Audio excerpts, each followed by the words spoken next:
Hello everybody, and welcome back to another video.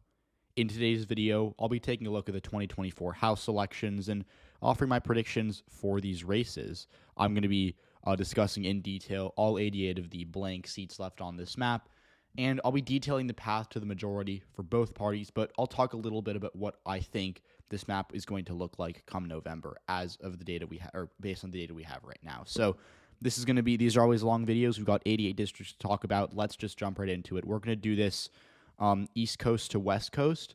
I've switched from 270 to win to YPMS for a few reasons. First, 270 to win makes my computer glitch, and there's advertisements, and also YPMS is my logo now, so I figured, why not use that more?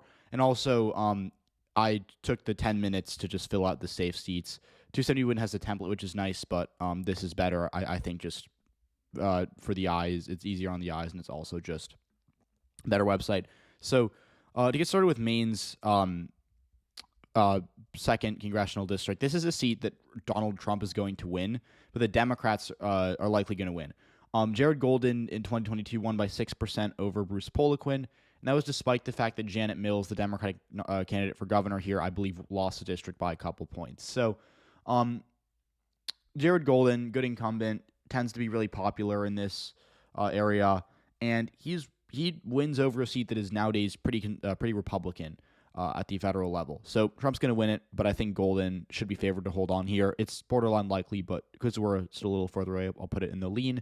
Both New Hampshire seats are likely. I don't want to spend too much time on these because in 2022 we saw both Ann Custer and Chris Pappas win by good amounts. Custer won by 12, so she's borderline safe.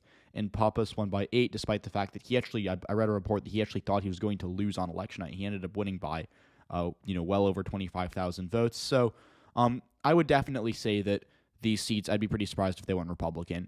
And 2022, Republicans, especially in Pappas' seat, the one on the coast, they thought they had a good chance to win it, and they weren't even close. Connecticut's 5th district, this is Johanna Hayes' seat. She actually had a scare in 2022. This race was closer than a lot of people thought, only winning by around 2,000 votes was Hayes. And, look, this is a sleeper flip for Republicans. I think if Trump does well in New England, Hayes could lose because I bet Democrats are kind of thinking she's safe. I'm going to put her in the lean column just to be a little safer here. It's borderline likely, but, just to be cautious, kind of the same way I did with Jared Golden, we're going to put her in the lean. But she will likely win, I think. I'm just being cautious because we're further out. Now, New York changed its map, so these seats aren't great references. We're just going to kind of go through this here. On Long Island, this seat, Lee Zeldin's former seat, likely to go Republican.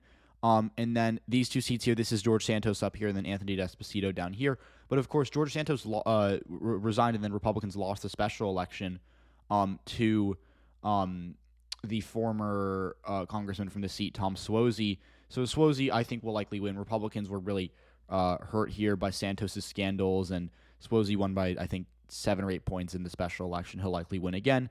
And then I'm going to put D'Esposito's seat in the likely Democratic seat as well, or in the likely Democratic column as well. Now, Anthony D'Esposito is definitely a good incumbent, but the problem that Republicans have here is that this is a Biden plus 14 seat. And yeah, I think it'll trend to the right. I think Trump will do a little better here than he did in 2020. And obviously, Anthony D'Esposito is going to outperform Trump by a good amount at the House level because he's an incumbent and he won in 2022. But this is a Biden plus 14 seat, and I'm going to believe in partisanship above all. I think that this seat goes blue by 5 or 6 points, even though I think Republicans will outperform valiantly down ballot. Now, next up, we kind of have a chain of seats that are kind of midway. These are upstate. I mean, I'm one of the people who really doesn't think anything north of Westchester isn't upstate. So, these states kind of here, as we segue into the upstate portion of the state, really competitive. We got kind of a stack of 4 seats. I think the easiest one is probably Pat Ryan. I think Pat Ryan's going to win, and I also think that Mark Molinaro is going to win. Pat Ryan was the only Democrat to survive kind of the red wave in New York in a competitive seat. He won by 4,000 votes or 3,500 against a state legislator. And this was closer than people thought it was going to be. So Pat Ryan had a bit of a scare in 2022, but I would definitely think that the Democrats are going to hold on to this. Mark Molinaro got kind of shored up. His seat got redder. And then I think Mike Lawler will lose re-election, and I think that this seat up here in Syracuse is very close. Republicans have an incumbent, but it did get a little bluer. I'm going to say that it will flip to Democrats. Although I definitely could see, if I were to put this in the tilt Republican column, I definitely wouldn't hate it because Trump, I think, will do well enough in New York that he'll do better than 2020. So the 2020 margin for Biden might be a bit of a bad benchmark. I think that Trump's going to lose the seat by a lot. So actually, you know what? I've talked myself into it. I'm going to put the seat in the tilt Republican column now that I think more about it, because the 2020 number in this district, I think, is going to swing a lot to the right. And at that point, all Republicans have to do is outperform by a little bit at the top of the ticket. So I'm going to say New York 22 stays Republican by under a point. But I'm also going to say that Mike Lawler loses re-election in the 17th district. This is a Biden plus 10. I think it's now Biden plus 11 or 12. It got a little bluer in the redraw. And it's left trending. Biden, I don't think will do that well in New York compared to 2020, but I think he'll do a little better in Westchester. And these are educated suburbs that have historically been trending or have been trending Democrat for the past decade. Lawler, I think, is kind of a wave baby. He won in a really unique environment for Republicans. He won against a controversial incumbent. He won in a year where Lee Zeldin carried the district. I don't think that any of those things are going to happen again. I think Democrats should flip this back by 5-6 points. Now, go over to New Jersey. Most of these seats aren't too competitive. Sherrill and Gottheimer both won by double digits. I'm going to put Gottheimer in the safe column, actually, now that I think about it more. And then over here, Andy Kim is likely to be the Democratic nominee for Senate. So this is an open seat, but we're going to put it in the likely column. And then the last seat in New Jersey that I think is actually competitive is Tom Keene's district. Now, Tom Keene won narrowly in 2022, but this was not, a slam dunk of a performance. Again, he beat an incumbent Democrat, and beating an incumbent is hard to do, but he only won by around 2%, and he was supposed to win by a good amount more. He was supposed to win by 5, 6, maybe 7, according to a lot of people. And in 2020, he actually did a lot better relative to statewide partisanship. I think he actually outran Trump by 10 in 2020, and then this year he did worse than a lot of people thought. So Tom Keene, to me, is a bit of an overrated incumbent. I still think he's going to narrowly pull it out, just because, again, incumbency in New Jersey does matter. Historically, Democrats have kind of dropped the ball in these type of seats in presidential years.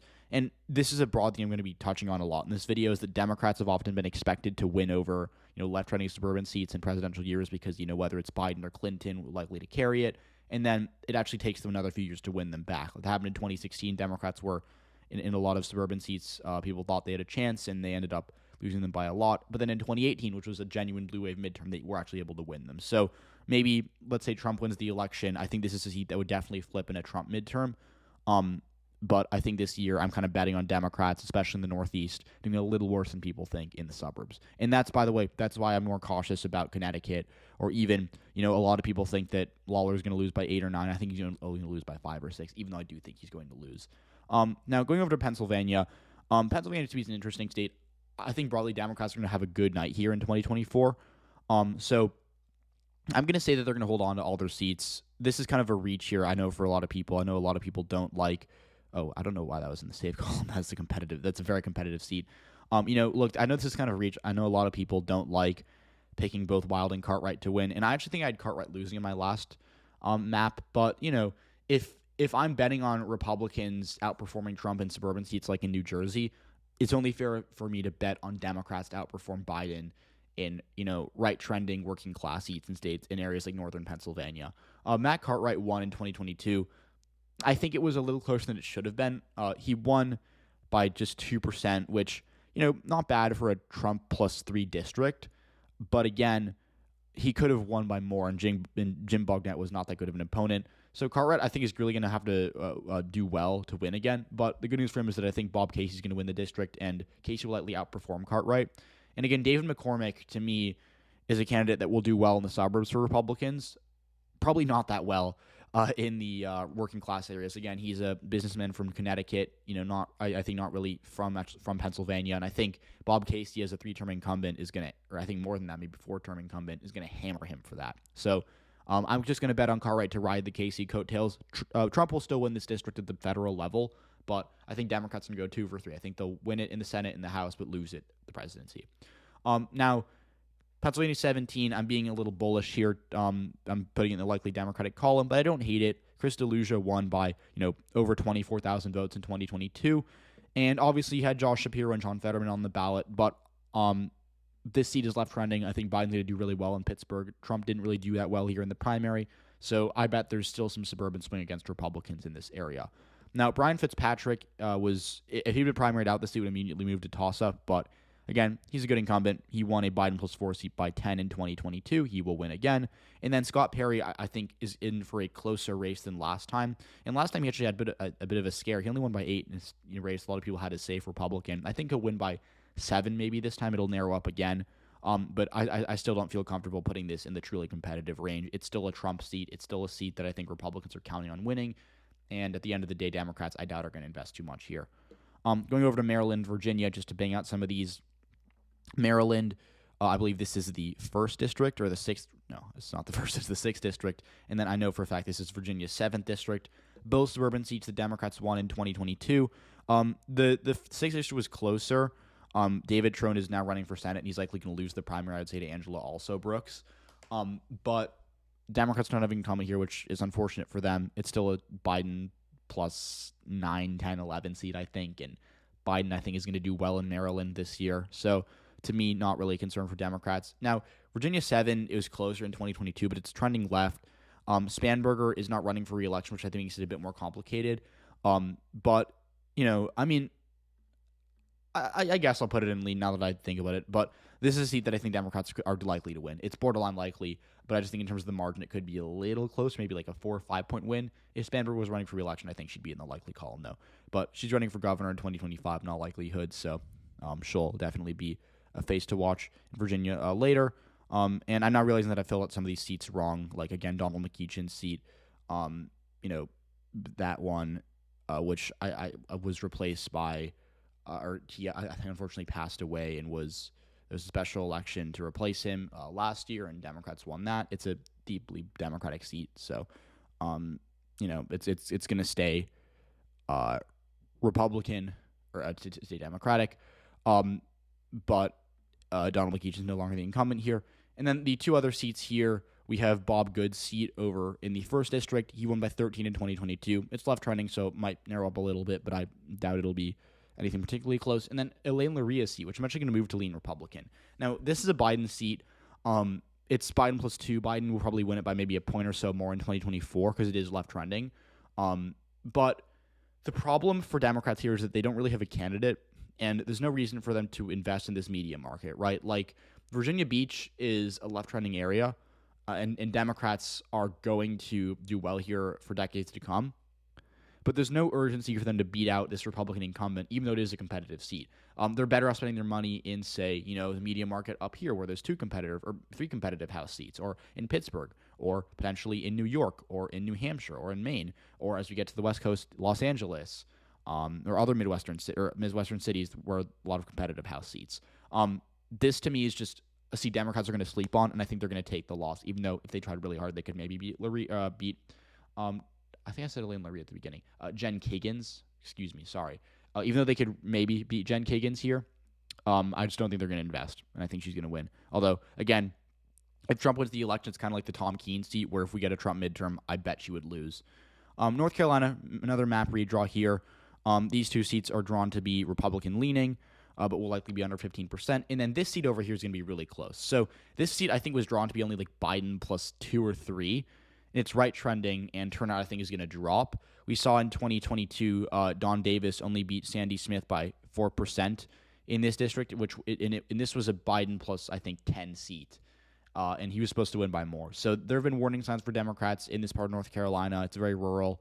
Black voters are really boosting Democrats here, but I think that this is going to be one of those seats that I think Republicans are going to narrowly flip just because of turnout and just because of trends. So, again, in the South, you're going to see I'm pretty bearish on Democrats. I think they're going to struggle in a lot of these districts, but they're not going to struggle in Georgia, I don't think. I think, again, Sanford Bishop, who won by 10% in 2022, despite being expected to be in for a competitive race, I think he'll win again. Democrats are likely going to win this new redrawn seat in Alabama, which is, I think, plurality or majority black. Then to go down to Florida, a couple of these seats are kind of just going to get them out of the way here. So just to go through this, Darren Soto won by 8% in 2022. I think he'll be fine again.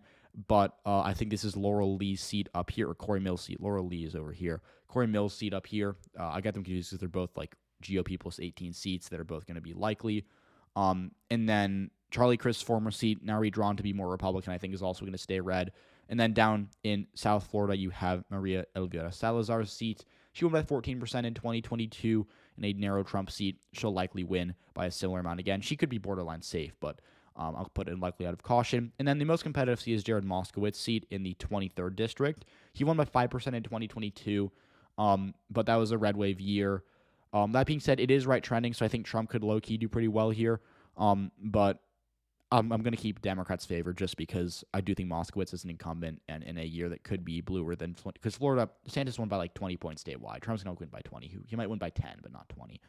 And then this seat in Louisiana is going to be blue. It's majority black, or I think plurality black, and Democrats should be favored to win there. And then in Texas, we've got some seats down in the Rio Grande Valley that are going to be competitive. In 2022, Democrats went 2 for 3 here. Cuellar won re-election by a lot. Vicente Gonzalez beat Mayra Flores in the 34th district. And then in the 15th district, Monica de la Cruz beat Michelle Vallejo. This was a seat where Democrats effectively didn't spend any money. So in theory, if they tried to win, I think they'd be closer, but they're not going to. So I'm going to put this in the likely column. I think Henry Cuellar is going to win, and I think that Gonzalez is going to win again too. Although Mayra Flores, I think, might actually be running again, and that could make it closer. Because, again, Flores did pretty well in 2022.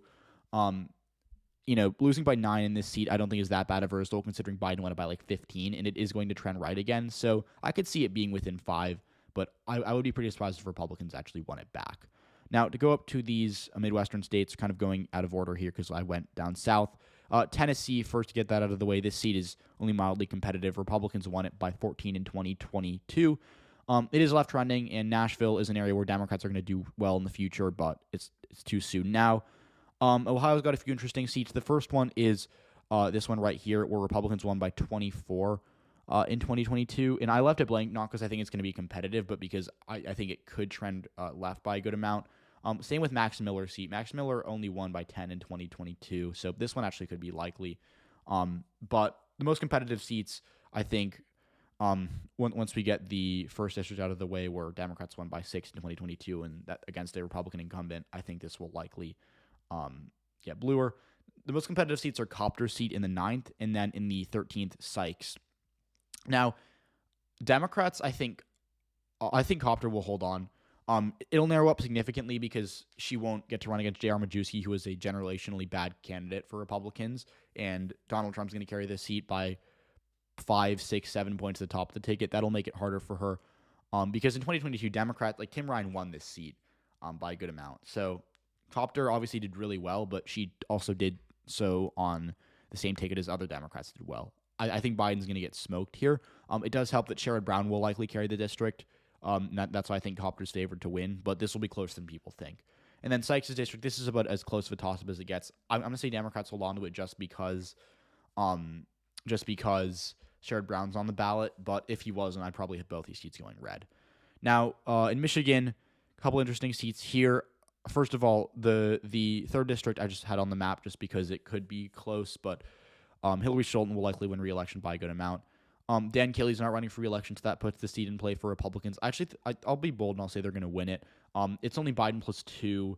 It is right trending. Biden did only like a point better here than Hillary Clinton, despite doing 3.5 points better statewide. And then we also have to consider that Trump, I think, could win this district if Biden collapses with working class, not collapses, but just does worse with white working class voters, which I'm actually predicting him to do. But Democrats, I think, will hold on to Slotkin's seat. She's running for Senate, and I think that'll help her kind of get a hometown boost here. And then in the 10th district, Carl Marlinga came really close to winning it for Democrats last time. Actually, had Andrea Kirby not been on the ballot, I think he actually would have won because he siphoned the votes away from, or she siphoned votes away from him. He also was outspent 11-1, which really it's hard to win when that happens. So Democrats, if they tried to make a play for this seat, I bet they'd win it, actually, but there's no signs that they're going to, and John James is, I think, a good enough incumbent to kind of scare off any serious challenges. So this seat, and I think Biden's going to lose it too, this seat, to me, stays Republican. Indiana, Indiana 5, Victoria Sparks, the incumbent Republican, is retiring. Again, it wasn't that close in 2022, but it's left running, and Biden, I think, is going to come within 15 here, so we'll just put it in the likely column to be cautious. Frank Mervin's seat in Indiana District 1. He won by 6% in 2022, but again, Democrats, really across the Midwest overperformed in a lot of these working class seats. I'm betting in a similar way to Ohio 3. I'm betting on Democrats to do worse in working class seats across Indiana too. And I think that this district will stay blue for another cycle, but it's a time bomb. It's trending away from Democrats. Now, in Illinois' 17th district, Eric Sorensen won by 4 against Esther Joy King in 2022. I think the seat's going to flip. Again, I've been bearish on Democrats with working class voters in the Midwest, in this Biden versus Trump race for a while. I think Biden, if he wins re-election, it'll be because of the suburbs, it'll be because enough moderate Republicans pulled the lever for him. But I think working class voters are really going to come out for Trump in a big way. And there's data to back this up. We've seen in polls Trump is consistently doing really well in the Midwest. And obviously the polls aren't that great this time of the year. They're just, in general, not making a lot of sense right now. So I wouldn't take too much weight. I wouldn't, take that with too much weight. But it does say a lot to me that Biden is holding up in, say, Arizona, but not in Michigan. So, just according to the polls. And, not to say that I think Biden's going to lose Michigan, but there is a trend of white working class voters moving towards Trump. And so that's why I think Illinois District 17, sleeper flip for Republicans. Just going to kind of go through some of these seats over here. The seats in the drift list of Wisconsin, Iowa, Republicans were only really close in the 3rd district, but now they have an incumbent. I think he'll win by a good amount. Plus, having Trump on the ballot is going to help Republicans here. And then Hinson and Miller Meeks, who both won by decent amounts in 2022. I think they're going to win by more. And then in Iowa District 3, Cindy Axne, the incumbent Democrat, lost by around 2,000 votes. This is a seat that I think was winnable for Democrats, but ultimately Axne just didn't overperform by enough. I'm going to say Republicans win it again, but it'll be a little closer. Then you go over to Minnesota. This is another suburban seat that I think Biden's going to do well in. He won it by 7 in 2020, could win it by more this time. And Angie Craig in 2022 had no problem winning, despite the fact that she was thought to be in a toss-up race. Now, to go over to Missouri, I think that this seat's kind of a sleeper to be close because it was actually within 15 in 2022. And Josh Hawley will, I think, really crash in the suburbs in 2024. In the Senate. Trump will do okay here, but this seat to me is going to be, maybe high single digits, low double digits. So worth noting that. And then Kansas is, I think this is the 2nd district or the 3rd district. Sharice Davids won by 12 in 2022. This was one of the most shocking results in the House. She was narrowly favored. It was a close race in the eyes of most people, but she won by double digits. It wasn't even close. So she'll probably win by a similar amount yet again. And then to go over to Nebraska District 2, this is a competitive race. And I actually think Democrats are going to flip it. Don Bacon has long been the incumbent here, and in 2022 he only narrowly won, despite the fact that he should have probably won by more. Democrats didn't really seriously contest him. Tony Vargas was a good candidate, but the National Party didn't really fund him enough to make this seat a true toss-up. And that's why I think that Don Bacon, this is the year he loses. Biden's going to carry this district by 7-8 points, and Bacon in 2020 was able to win, but he ran against a pretty weak candidate. Tony Vargas is running again, and I think Democrats this time are going to be smart enough to actually invest in his campaign, and that'll be enough to knock off Don Bacon. Now, to go over to New Mexico and Colorado, I think Democrats are going to sweep New Mexico. I think in the 2nd district, Gabe Vasquez, who won narrowly in 2022, will win again this time. Again, this is a seat that a lot of people think is going to trend right because it's, rural, it's majority Hispanic, and those are two demographics that have been moving away from Democrats in recent years. But it's also, an area that's not super religious, so it isn't rural Hispanic in the same way that South Texas is. And in 2020, Biden held up here. He might do a little worse in the district than he did in 2020, but I don't think it'll be by enough to make Vasquez lose, considering Vasquez was able to win a seat that voted for Mark Ronchetti in the governor race in 2022. Mark Ronchetti was the Republican who ran against Michelle Lujan Grisham. And I genuinely do believe that Vasquez will probably win by a little more this time just because Democrats will do better at the top of the ticket. So going over to Colorado, I'm going to say the 8th district is lean Democrat. Yadira Caraveo only narrowly won, and she probably only won because they're libertarian. But I would argue that the 8th district is going to trend a little bit to the left. Colorado as a whole is trending left, and Democrats did really well here in 2022 and 2020. no reason to think that this seat will flip back Republican. And then in the 5th district, Doug Lamborn, won by 16. And then in the 3rd district, it was very close. So I think both these seats are going to be closer. I think that Lamborn is going to win by like 11 or 12. And then Lauren Boebert, who's going to go over to this seat, actually, I think, to replace Ken Buck in the safer seat. This seat's open. But again, in this case, an open seat is helpful for Republicans. Lauren Boebert was a really bad incumbent, and she's the only one who I think was capable of losing the seat because she did vote for Trump by 8%. So I'm going to say at this point that Republicans should hold on to this seat without Boebert. Usually you don't want to, usually you want to have an incumbent, but this is a rare case where the incumbent is actually a downgrade for Republicans. So I'm going to say Democrats will hold on in Colorado, or Republicans will hold on in Colorado's 3rd district. Go over to Arizona just to kind of bang some of these out. I think Republicans are going to take the 1st district again in the 2nd district. Wow, I'm getting my districts mixed up today. Again, Eli Crane won by 8% in 2022. I think he'll win by a little more this time. But there's some other seats, so I think Democrats are going to be optimistic. I think, first of all, Dave Schweikert in the actual 1st district, and then Juan Ciscomani in the 6th district are both going to lose. I've been increasingly bullish on Democrats in Arizona as of late. I think that Biden's going to win the state by 2 or 3, and that'll boost Democrats up and down the ballot. So in Arizona's 1st district, Democrats triaged both these seats, and they came within 3,000 votes of winning Arizona 1, and then 5,000 votes really of winning Arizona 6. These are both decent incumbents, but Biden's going to win both these seats, and I would expect Democrats, since they're actually investing this time, to be able to pull these off. So we're now going to go over to the state of Alaska. I'm going to do California last because it's what the House is going to come down to. Alaska, I think Peltola is going to win. I might put it in lean just to be cautious, but she's incredibly popular. She's the most popular statewide official in Alaska right now, based on the polls, and she won by 10% in 2022. So might win by a little less this time because Trump will be on the ballot, and that'll help rural Republican turnout in Alaska. But at the end of the day, Alaska will I think, reelect Mary Peltola. Now, we're going to go over to Nevada. Biden, I think, is narrowly favored to lose this state, and Democrats in 2022 benefited from the fact that Catherine Cortez Masto won re-election. So I'm going to say one of these seats flips, although I don't really know which one it is because they were all kind of similar in 2022. I'm just going to say the 3rd district flips because I think it's the most right trending because it was the closest to 2022 by a little bit. But I wouldn't be surprised if we get a GOP pickup in 2 or even 3 of these seats. So Nevada has 3 competitive seats. I think they're all going to be interesting to watch. But for now, I'm going to assume that Democrats win the majority or win 2 of 3. We're going to go over to Montana now. This is another seat that I think is kind of a sleeper, but Republicans are favored as of right now. Ryan Zinke, who only won by 4% in 2022, despite the fact that he should have won by a lot more. This is a Trump plus 7 seat, and Democrats didn't really invest in Monica Trinell's campaign at all, and I think she's actually running again. This is a seat that if, say, John Tester maybe pulls it out statewide, Democrats could kind of get coattails there. But again, coattails in Montana are weird because this is a very split-tickety state. Obviously, if coattails existed, Trump would just carry Tim Sheehy over the finish line to defeat John Tester by a resounding margin. So this seat, I think, is interesting, but it's kind of hard to predict just because Montana is so unique politically.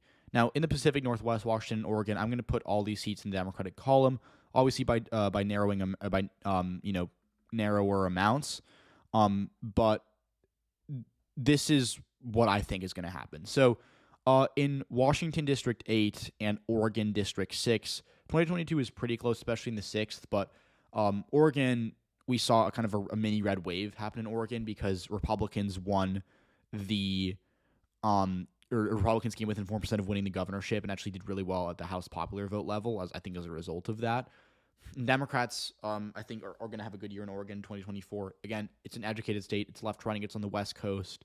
And Biden might not win the election, but I think he's going to do better in states like Washington, Oregon, which are growing, which are left-trending. A lot of tech jobs, a lot of people who are educated moving to these states. Oregon actually gained electoral vote in 2020 because so many people moved there. So I'm going to say that I'll be bullish on Democrats in both these states.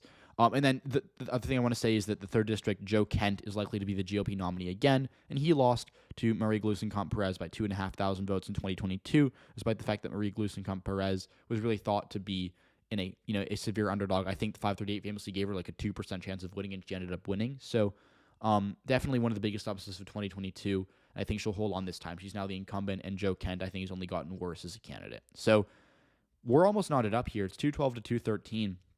So California is going to decide the House, really. So to start out here, I'm going to give Democrats a couple seats in the Central Valley. I think the 9th and 13th are both going to go blue. The 9th is safer. I'll put it in the likely column, and then the 13th I'm going to put in the lean column. The 9th, again, Democrats won by 10 in a red wave year in 2022 in California. Gavin Newsom actually lost the seat, or I think was actually close to losing it. I think it was maybe within a point or two, either way. So I'm going to argue that this seat will stay blue by a good amount. And then the 13th district, this was a disastrous seat for Democrats in 2022 because they had very minimal turnout. Gavin Newsom lost it by a good amount. And Adam Gray actually didn't do that badly. He only he only lost this seat by, I think, 800 votes, or actually less than that. He lost it by 600 votes. So definitely flippable and just an environment slightly better. Again, Republicans really only won the seat because of turnout. So even if you think turnout's going to be bad, will it be as bad as 2022? Probably not. That's why I think Democrats are likely to flip this seat back. Now, Republicans, I think, are going to hold on to the 3rd district. Kevin Kiley won by 8% in 2022. I think it'll be closer. This is a left-trending seat, and I think maybe later in the decade, I could see Republicans losing here. But for now, I would expect, stay with Republicans. Now, to go over to the 22nd district, this is a really close seat. David Valadao won by 4% in 2022. But if you just look at the numbers here, right, just look at how many people voted. It was only around 100,000 in total. Whereas you go to, say, the Bay Area, it was over 200,000. And then, I think the highest turnout seat in the country was in Michigan's 6th district, where Debbie Dingell, got, 240%, as many votes as there were combined in this district. So, actually, they combined for, in this district, 366,000 votes, 367,000 votes, which is almost 4 times as many as were in this district. So this district was among the lowest turnout. I think it actually might have been the lowest turnout in the country. And even then, David Valadao only won by 4. Democrats need to raise Hispanic turnout by 15 to 20% in 2024 to win this seat back. Also, Trump, who lost the seat by 13 in 2020, will be at the top of the ticket, not Brian Dahle. Brian Dahle won this seat. So Trump might do better than 2020, but he's still going to lose it, and that's going to be a downgrade for David Valadao, who ran in line with the statewide ticket in 2022. Again, Republicans in the governorship won it by I think 4 or 5, and Valadao did the same thing. Trump, I think, will lose the seat by 9 or 10, and obviously Valadao won't lose by 9, but I think he will not overperform by as much as he has historically, just because ticket splitting is becoming more and more unlikely among voters. So California District 22, that to me that's going to be a narrow Democratic pickup. So it's going to come down to LA. Now, the first seat I want to get out of the way here is Young Kim's seat. Young Kim in 2022 did really well in her district. She won by 14, and I do think that she's going to win by a bit less this time, but she's still going to win by 9 or 10. It will be not really that competitive. Michelle Steele is also going to, I think, narrowly win. But this is a borderline toss-up race. I'm putting it lean because I'm a little bullish on her. I'll put it in tilt just to be cautious. But she won by 4% in 2022 against Jay Chen. And this was actually not a bad result for Democrats given the circumstances. First of all, Jay Chen was not seen as being a good candidate.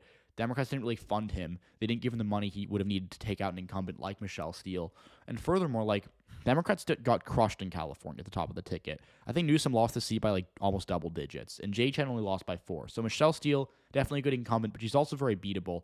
And I think Democrats, if they're smart, will invest in this seat. Now, I don't have any evidence of that yet, and she's still the incumbent, so I'm going to put her as the narrow favorite, but this is going to be incredibly close. And then I think Republicans are going to win in Mike Garcia's district very narrowly. This is an unpopular take. I know a lot of people think Democrats are going to win here, but he won by 6 in 2022, and I understand that Gavin Newsom also lost the district, and that really hurt Democrats here. Biden will win the district by double digits, so that'll help Democrats. But at the end of the day, I bet on Mike Garcia losing twice in the 2020 special election and then in 2022, and he's 3 for 3 in the past 3 years in elections. So Until it actually happens, I'm just going to bet on him winning. Like, unless we get like super definitive proof he's going to lose, I will probably pick him to win up until November. So that leaves 3 seats in Los Angeles directly, as well as out here in Palm Springs to decide the House. I think Democrats are going to sweep these 3. So that'll give them the majority here, but it's going to be very close. Like, again, I literally have them at a 1-seat majority right now, and I didn't plan this. Like, I didn't script this video. I went along seat by seat, and I kind of saw what, just each district was going to do. So I didn't have like a plan. I didn't want to make this like climactic, but it ended up being very climactic. And if this is the result, God help us, because people are going to be very unhappy with a 1-seat House majority. But I think Democrats will win both of the Long Beach seats. Katie Porter not running for re-election, but she won by 4 in 2022, and it's a left-running seat. Mike Levin, good incumbent, running for re-election. I think he'll take care of businesses in the 49th. So the 47th, I think, could flip, but Biden's going to win it by like 9 or 10 again. I don't think Republicans are going to do well enough down ballot to win it, although it will be closer, maybe 5 or 6 point win for Democrats. And then the deciding seat here is Ken Calvert's seat. Ken Calvert, in a seat that voted for Brian Dawley by, I think, almost 10% in 2022, only won by 4 against Will Rollins, who is not properly funded by national Democrats. We know for a fact Democrats are going to fund Will Rollins. He's been on their lists all year. And Ken Calvert's not that good of an incumbent. In 2020, he didn't really do that well compared to Trump, and in 2022, he actually underperformed by a good amount statewide, or underperformed the statewide candidate by a good amount. So he's definitely got a chance. This seat is going to be within 2 points either way, the presidential level, but he's a bad incumbent, and I think Will Rollins is a good enough candidate to maybe outperform Biden by enough to win, even if the seat votes for Trump. So the majority is incredibly slim. I didn't plan this out, but those are my thoughts as of right now. 218 Democrats, 217 Republicans, and what's going to be if this comes to a very, very hard majority for Democrats to run. So again, let me know what you think. Let me know if you disagree on anything, and I'll see you all in the next video.